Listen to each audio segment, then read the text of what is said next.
you know how people are. Like people are like, no, I'm a Deegan, I'm a Jett, I'm Tomac. So it's like you're gonna have everyone talking crap against each other on this app and wanting to place wagers. Like, oh, well, you think your guy's so bad? I'll take this wager. Yeah. You know? So you'll be able to wager pretty much again as many people as you would like. We did implement a cool feature this year where you can cross bet. So for example, at A1, if you had to put your money up, who finishes higher, Deegan or Jett? I'm going Jett. You're going Jett? 100%. Well, if they're in the same class. No. But we've set it up to where you can actually place that bet. They don't need to be in the same. It don't matter if you're a lights. 450 or 250. So we're switching it up and allowing people to go, okay. It's just more options. It's just more options. Yeah. And I like that. I would tell you right now, I'll take that bet. I think Jett's got some things that he's still figuring out. And I think Deegan's going to be absolutely unstoppable.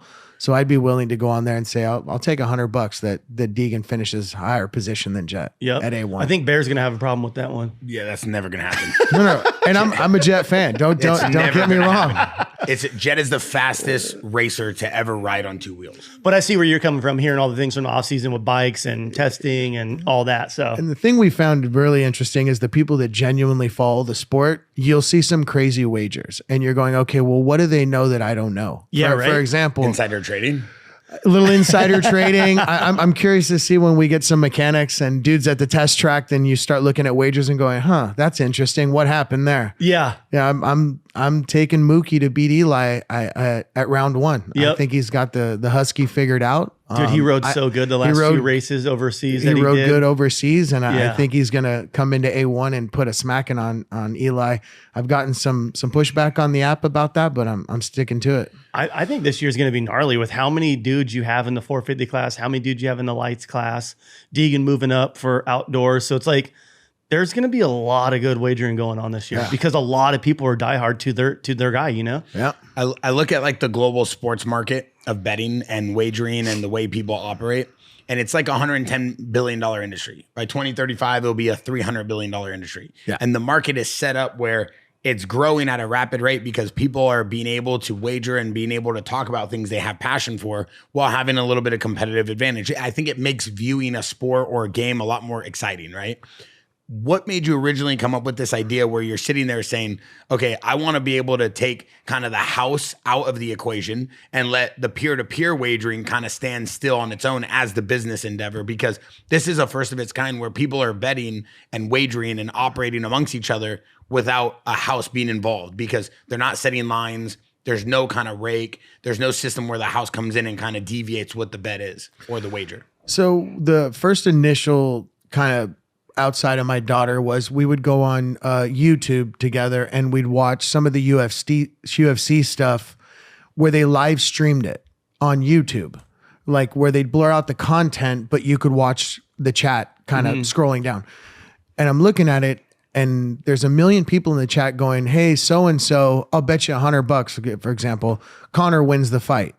Guy later on down the chat goes, great, I'll take that bet. I'll Zell you afterwards. Yeah. Well, you and I both know if I lose $100 in a chat room, all I'm going to do is close out YouTube. And I don't know you. So I'm looking at it to my daughter and I go, well, what if we did have something that was active in real time like that, where when you make that statement, hey, I'll bet you $100, you can just send the guy the wager, engage in the wager instantly and create an environment where people are just able to wager against each other. Going back to the profitability of the, potentially being a $300 billion industry. Well, they don't make $300 billion off of winners. They build $300 billion off of losers. Yeah. And so I think another aspect is looking at what's going on in sports in general. They're kind of exposing the point shaving and all the things that go on in professional sports. Well, it's all tied into wagering. Professional sports and wagering go hand in hand. Yeah. And so it's a corruption. It's a scam, just like a lot of things in life. And I told my daughter, let's just create something where the genuine true fan can just bet against another fan and that we have no stake in the outcome. Yep. I just want to play at a cool platform. You can't dictate what's going to happen. And look, if I want to be the bookie, the guy that goes, hey, I'll give you plus 500 on O'Malley. Okay, I can play banker on bets on. I'll put my 500 up against your 50 and give you 10 to 1 odds if I'm that convinced that, for example, O'Malley's going to win the fight. So I'm just giving the public the ability to be their own bookie, to create their own destiny, as opposed to, put their money in where then the odds are skewed.